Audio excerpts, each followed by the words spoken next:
Salam jumpa, Ibu Bapa, Saudara-saudari yang terkasih dalam Kristus. Sesaat lagi kita akan mendengarkan renungan harian dari Romo David Lemewu MGR. Mari kita siapkan hati dan selamat mendengarkan. Firman-Mu Tuhan, berita bagi kakiku, sabda yang hidup, terang bagi jalanku. Saat ku sedih dan hilang harapan, ku ingat kata-katamu Yesus. Kau berjanji berikan Roh Kudus untuk menemaniku. Roh Kudus datanglah, Roh Kudus datanglah, urapi hidupku menjadi baru selalu. Roh Kudus datanglah, Roh Kudus datanglah, urapi hidupku menjadi baru selalu. Oh Roh Kudus, saat ku goyah dan hilang pegangan, ku ingat kata-katamu Yesus. Kau berjanji berikan Roh Kudus untuk menguatkanku. Roh Kudus datanglah, Roh Kudus datanglah, urapi hidupku menjadi baru selalu. Roh Kudus datanglah, Roh Kudus datanglah, urapi hidupku menjadi baru selalu. Oh Roh Kudus. Saudara-saudara yang terkasih, Bapak Ibu yang tercinta di dalam Yesus Kristus, selamat hari Natal, selamat sukacita Natal. Kita masih dalam minggu oktav di hari Natal, dan sungguh sebuah sukacita saya bisa membagikan renungan kita hari ini di rumah mama saya. Saya pulang kampung ke Jakarta setelah bertugas setahun di Maumere. Dan hari ini kita mau merenungkan bacaan di mana Yesus dipersembahkan di bait Allah. Tadi saya mulai dengan sebuah lagu. Kemarin di airport, saya berangkat dari Maumere, melewati transit di Makassar. Ternyata pesawat di Makassar itu diundur terus. Dari jam 5:30 jadi 7:30, akhirnya 8:30. Padahal sudah sampai sana dari jam 2, jam 3. Jadi sambil menunggu lama, saya pikir saya berbuat apa ya. Lalu saya pinjam satu buku dari teman pastor saya yang judulnya Come Creator Spirit, ya. Datanglah ya Roh Kudus Sang Pencipta. Dan setelah membaca sedikit nih pembukaannya, saya terinspirasi untuk bersenandung sambil menghibur diri, menghabiskan waktu. Lalu timbullah sebuah lagu seperti itu, Roh Kudus datanglah. Memang Roh Kudus luar biasa. Dia yang menemani kita kalau kesepian, kalau kita butuh teman, kita butuh penguatan, kita butuh tuntunan, bimbingan, dan lain sebagainya. Roh Kudus itu yang diberikan Tuhan Yesus seperti yang Dia janjikan kepada kita semua. Ya, saya terinspirasi oleh Roh Kudus, dan itu membantu saya di jam-jam yang kosong, tidak kenal siapa-siapa, dan di airport sambil menunggu datanglah Roh Kudus dan lagunya yang menghibur saya. Mudah-mudahan menghibur kita semua. Dan memang kalau kita renungkan dari bacaan Injil ini, saya bacakan Injil dari Injil Lukas bab 2 ayat 22-35. Ketika genap waktu pentahiran menurut hukum Taurat, Maria dan Yusuf membawa anak-anak Yesus ke Yerusalem untuk menyerahkan dia kepada Tuhan.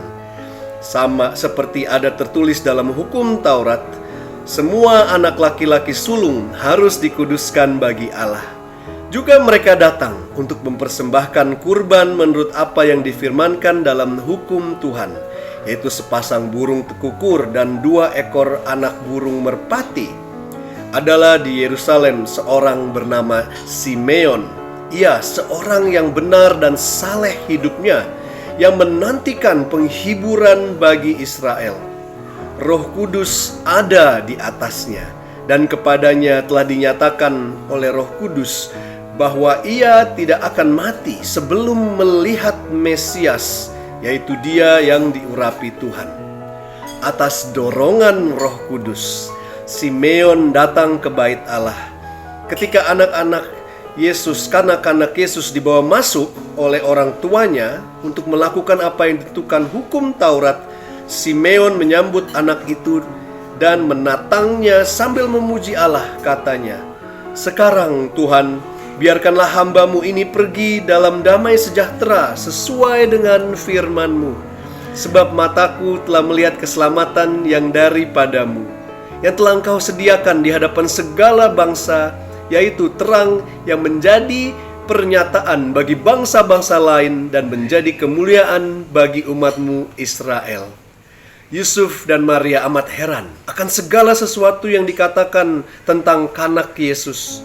Lalu Simeon memberkati mereka dan berkata kepada Maria, ibu anak itu, "Sesungguhnya anak ini ditentukan untuk menjatuhkan atau membangkitkan banyak orang di Israel, dan untuk menjadi suatu tanda yang menimbulkan perbantahan, dan suatu pedang akan menembus jiwamu sendiri, supaya menjadi nyata pikiran hati banyak orang." Demikianlah sabda Tuhan. Hari ini saya ingin mengajak kita semua untuk fokus akan apa yang terjadi pada Nabi Simeon. Simeon yang sudah tua, yang hidupnya saleh, yang selalu ada Roh Kudus yang menuntunnya. Pada hari itu dikatakan ya, Roh Kudus menuntun dia untuk pergi ke bait Allah. Kita juga selalu dituntun oleh Roh Kudus, atau Roh Kudus selalu berusaha untuk membimbing hidup kita, menuntun hidup kita. Karena Tuhan Yesus sudah mengatakan bahwa saat Dia pergi, Dia menjanjikan bahwa Roh Kudus akan turun kepada murid-muridnya, dan mereka akan tahu apa yang harus mereka perbuat. Mereka akan ingat segala ajaran-ajarannya, dan mereka akan bertumbuh dalam iman, harapan, dan kasih. Begitu juga Simeon. Roh Kudus ini tidak hanya turun saat Tuhan Yesus saja, tapi sepanjang penciptaan dunia Roh Kudus sudah ada. Dari awal di penciptaan, bahwa dikatakan ya, saat ada penciptaan, air laut masih seperti tidak beraturan, tapi Roh Kudus ada di atasnya, dan mulailah penciptaan itu terjadi. Semua diciptakan baru di dalam Roh Kudus.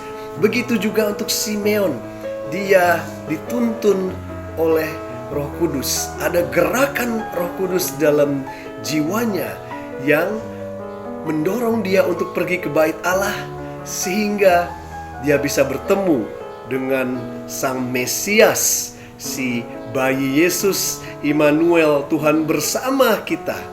Dan dia yang sudah tahu bahwa dia tidak akan meninggalkan dunia sebelum melihat, menggendong, dan mendengar dan memeluk Sang Immanuel.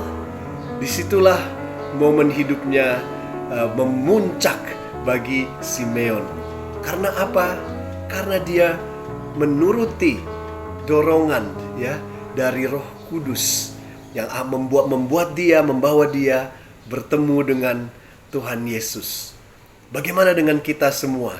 Saya kemarin terdorong dengan Roh Kudus untuk membaca buku tentang Roh Kudus, karangan dari Father Raniero Cantalamessa. Dia seorang imam dari OFM Fransiskan yang sungguh luar biasa, yang sudah lebih dari 30 tahun bahkan 40 tahun menjadi pengkhotbah bagi rumah paus.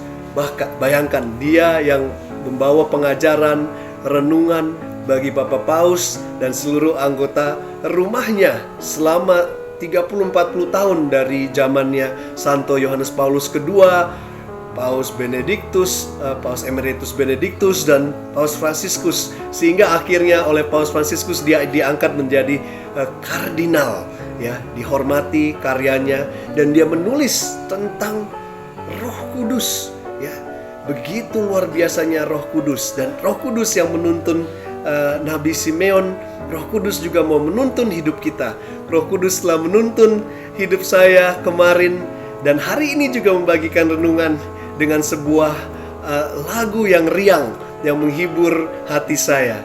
Semoga kita juga semua, ya, dihibur oleh Roh Kudus, yang dikatakan kepada Simeon bahwa Roh Kudus dijanjikan akan membawa penghiburan bagi bangsa Israel. Tentulah bagi bangsa Indonesia juga, kita semua membutuhkan penghiburan, dan tidak ada penghiburan yang lebih hebat daripada Roh Kudus. Mari di penghujung tahun 2021, sama seperti di penghujung hidup Nabi Simeon, dia dituntun oleh Roh Kudus dan bertemu dengan Tuhan Yesus.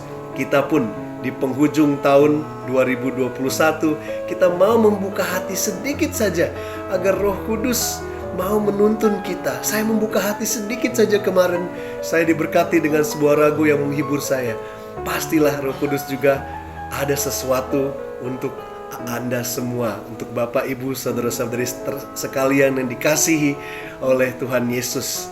Kita membuka hati sedikit saja agar Roh Kudus menuntun kita, terutama di penghujung tahun 2021 ini, agar kita bertemu dengan Tuhan Yesus dan Dia membawa pembaruan di dalam hidup kita saat kita menyongsong tahun 2022. Tuhan selalu berkati kita semua, dan di dalam nama Bapa dan Putra dan Roh Kudus, hidup kita dibaharui selalu. Amin.